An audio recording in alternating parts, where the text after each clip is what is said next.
Vamos lá, gente. Voltando a Paulo Freire.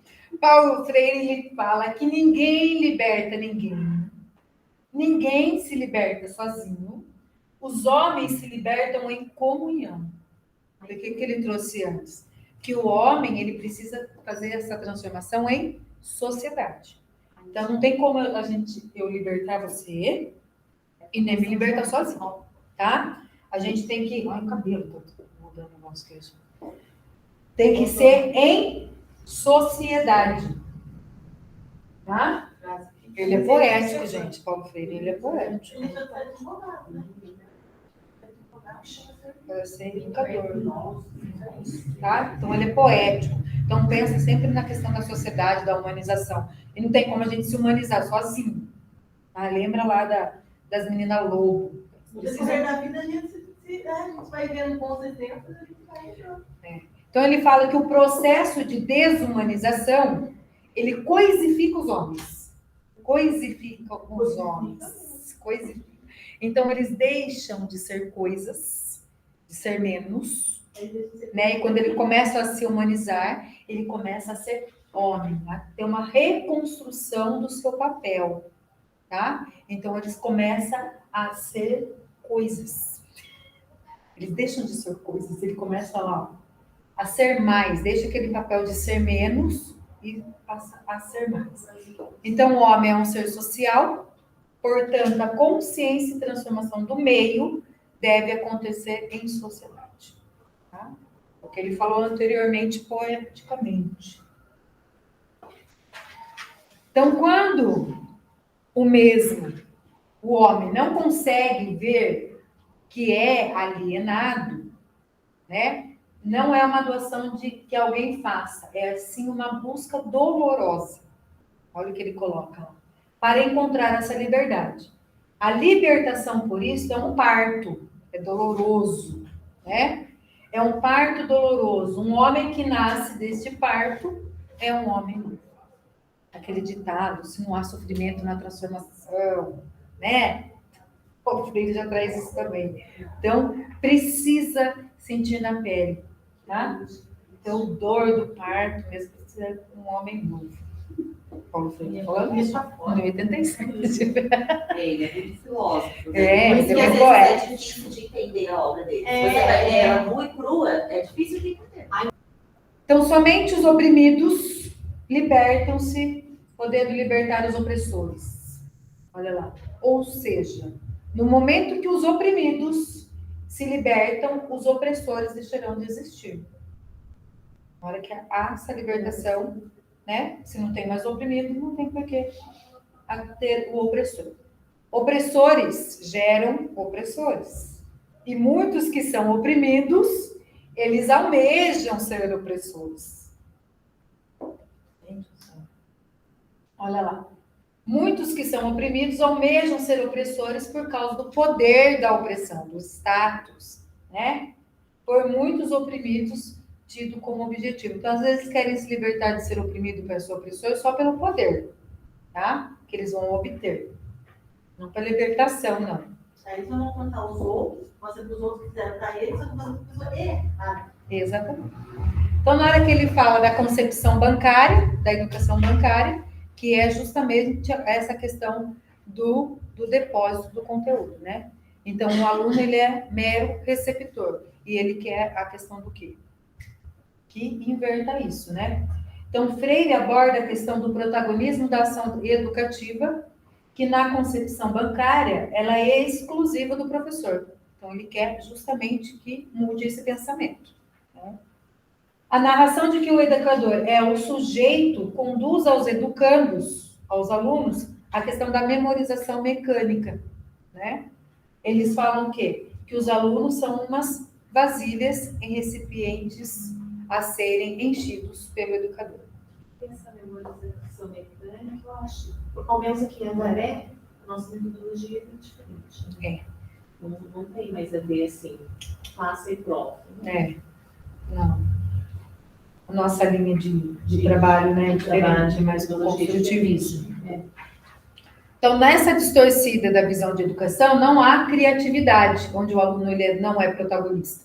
né? Então, não há transformação, só há repetição dos saberes, tá? Então, existe o quê? Uma cultura de silêncio, uma educação bancária, onde os alunos, eles não mudam o seu status quo. E olha o que ele coloca aqui, ó. Para Freire, essa concepção é necrófila, que nutre-se do amor à morte e não à vida.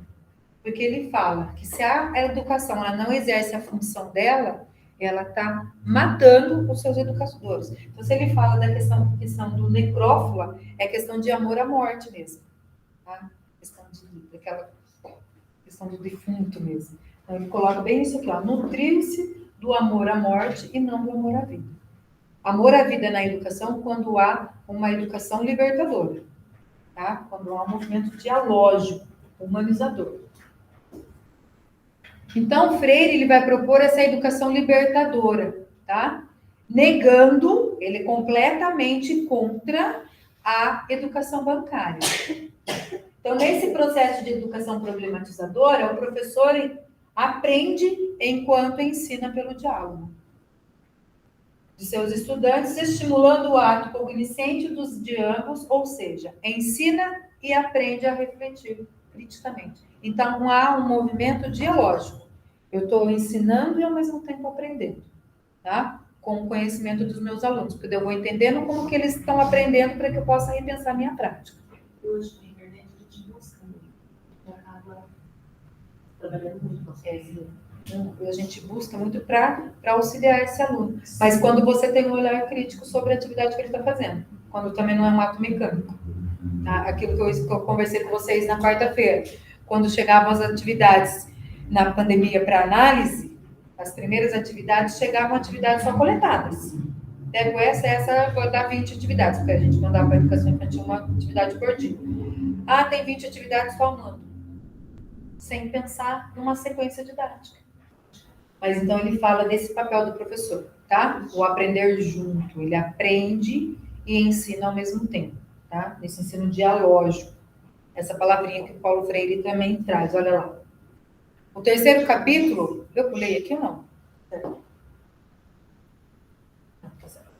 No terceiro capítulo, ele vai falar dessa dialogicidade, desse diálogo, da essência da educação como prática libertadora. Tá?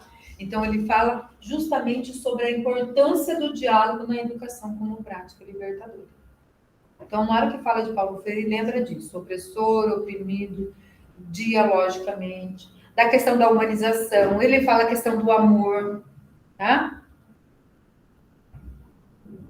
Então, olha lá, nós fizemos um paralelo entre a educação bancária, que o Paulo Freire ele nega, ele é contra a educação bancária, e a educação libertadora, que é a educação que o Paulo Freire acredita.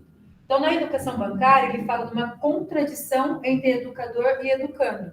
Por quê? Quem que é o protagonista nessa ação bancária? Quem que é o protagonista o professor, né? Na educação bancária, o professor que ele é o centro do processo educativo, né? Essa educação ela serve para quê? Para uma reflexão, para almejar alguma coisa? Não, né? A questão da dominação, né? Então o professor ele tem um domínio sobre o aluno. Ela é antidialógica porque ela chega, ela só fica jogando matéria, os alunos não podem refletir, não podem criticar, não podem perguntar, só receber. Então, ele inibe a questão da criatividade e os alunos, eles são passivos, né? Ela é domesticadora porque ela mantém o status quo, cada uma se mantém na própria classe, se a gente é classe trabalhadora, se a gente vai se manter naquilo. E ela também tem a questão do conservadorismo, né? Disso mesmo, de manutenção de uma sociedade. Agora, na hora que chega na questão da educação libertadora, ele já quer algo mais, né? Uma humanização. Então, ele fala da superação dessa contradição educador e educando. Por quê? Porque os dois estão aprendendo ao mesmo tempo, né? Um aprende com o outro. Então, isso serve para a questão da libertação, da transformação da sua realidade. Ela é dialógica, reflexiva e crítica, né? ela estimula a questão da reflexão, então o aluno ele passa a ter um papel ativo.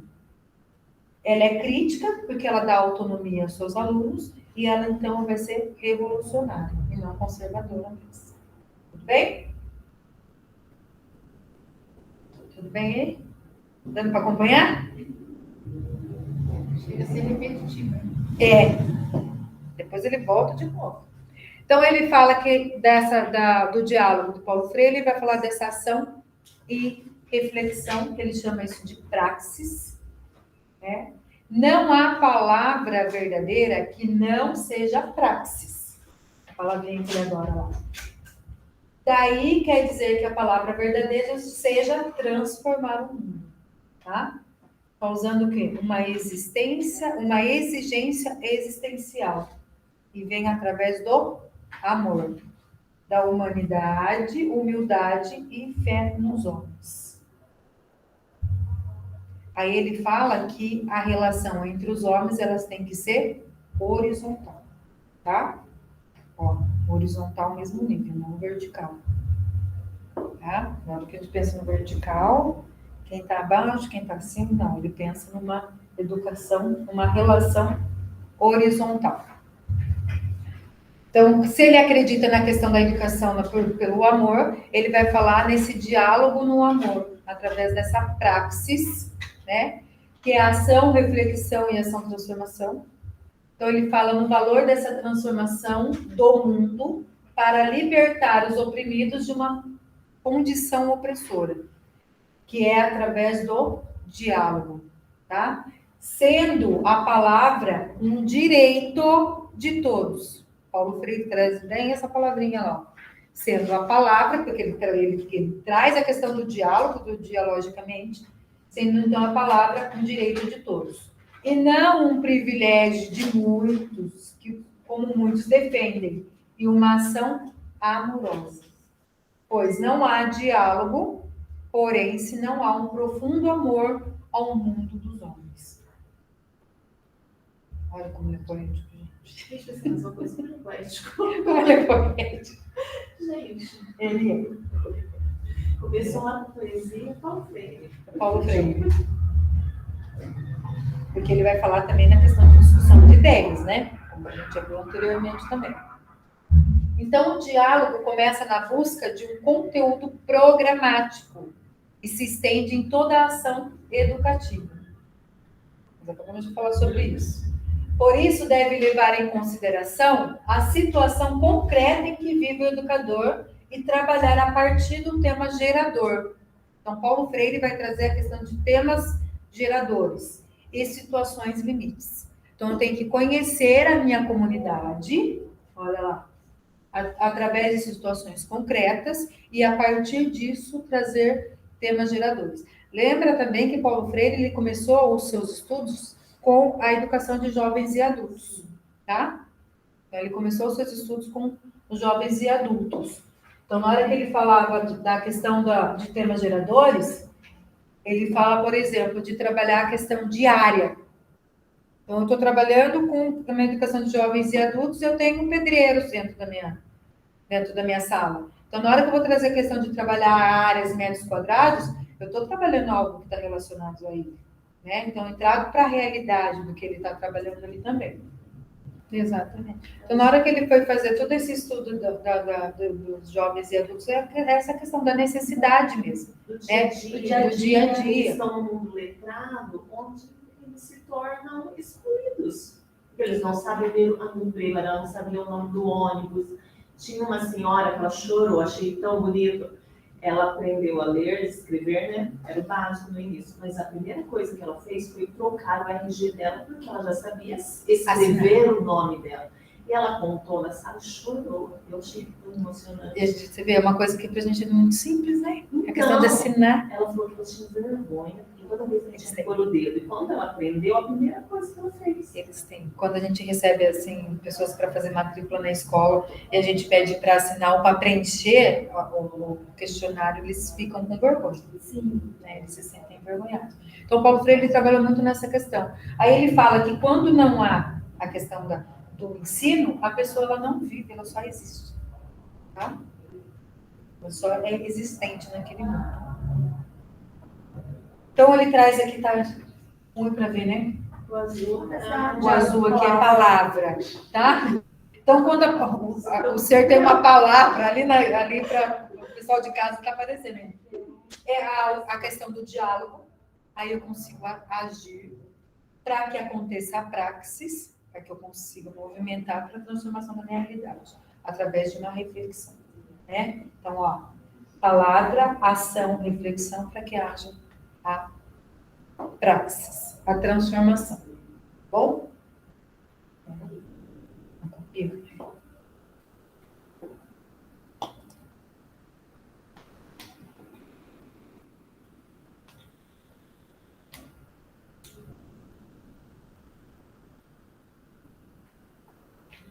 Que slides que nós estamos aí, Ana? Nós não conseguimos terminar o lanche? O senhorzinho perguntou se eu ganhava para ter paciência. 7. Hã? Acho que falta 7. Falta 7? Acho que eu vi que Paula máquina. Hã? Paula máquina. A gente termina no lanche para ir para o outro. Então, é extremamente danoso uma sociedade sem o diálogo.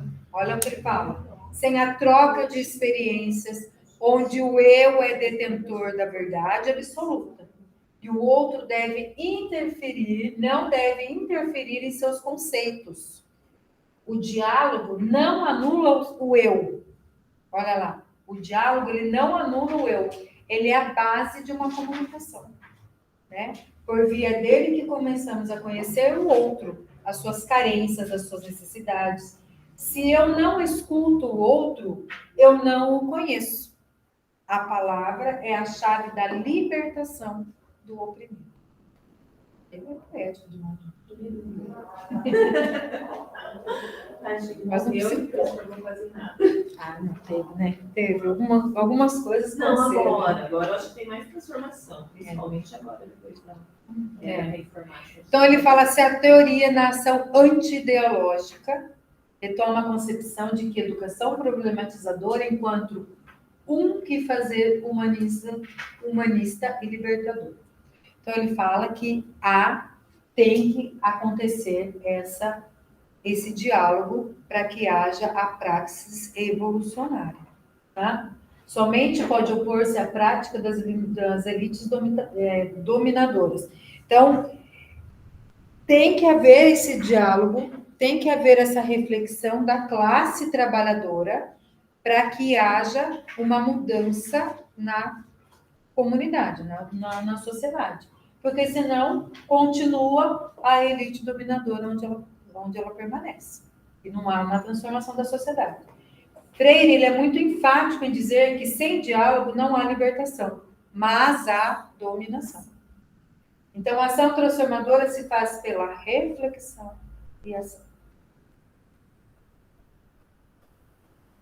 Teoria da ação antidialógica, né? Que é contra. Ele quer o quê? Ele só quer conquistar mais territórios, mais pessoas, mais poder. Dividir, manipular e invasão cultural. Porque daí, nossa invasão cultural, ele mantém a cultura dele como verdadeira, tá? Agora, na teoria dialógica, de uma ação dialógica, o que é? Uma colaboração, onde todos participam da elaboração de uma comunidade, né? A união da sociedade, a questão de uma organização mais democrática, de uma síntese cultural, onde todos têm acesso e têm liberdade da cultura, tá? A questão do dividir ali é um pouco para mim, mais um pouco para ele. Não é questão de divisão de classes também. A invasão cultural é quando ele estipula o que cada um vai ter acesso, tá? Então, eu acredito que a questão da ópera ela é mais importante que o funk, você só vai ouvir ópera. Não vou dar espaço para mais acessos a culturas. Então, através da manipulação, as elites dominadoras, elas vão tentando conformar as massas populares e seus objetivos.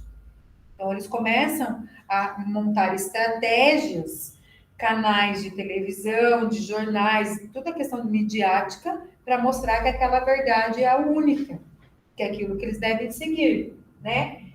Então, quanto mais imaturas politicamente nós estamos, né? Mais facilmente nós somos manipulados pelas elites dominadoras, que não podem querer que se esgote seu poder. Isso não acontece no Brasil, gente, especialmente numa época que nós estamos vivendo. Essa época de política. Né? Então, ele fala o quê? Que nós precisamos ter conhecimento, né? Para que a gente saia dessa questão da alienação. Ele está reforçando isso novamente. Mas é que Tá? quanto menos você sabe, mais você sinta. Se vier alguém falar ali de química para mim, pode falar uma bozeira. Exatamente. Aí você fica só concordando, né? Você só aceita.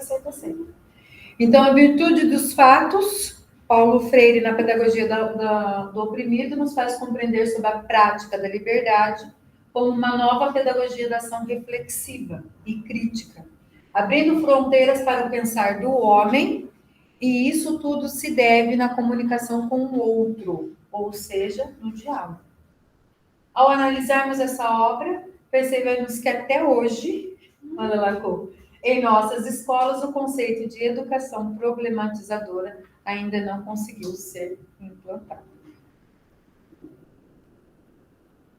Então, ele volta na questão da pirâmide, né, na qual unidades hierárquicas, os dominantes continuam exercendo a função de opressor e os dominados, os oprimidos continuam na questão de dominados. Tá? E que para que tal discurso, para se efetivar de fato na prática, precisa de uma colaboração, de uma união e organização das classes populares, em diálogo permanente para a transformação da realidade opressora em que vivemos. Sempre na questão da sociedade. Aqui ele traz questão de classes populares. Palavrinhas-chave. Nós fazemos muito isso aí, ó. Guarda as palavrinhas que vêm de Paulo Freire.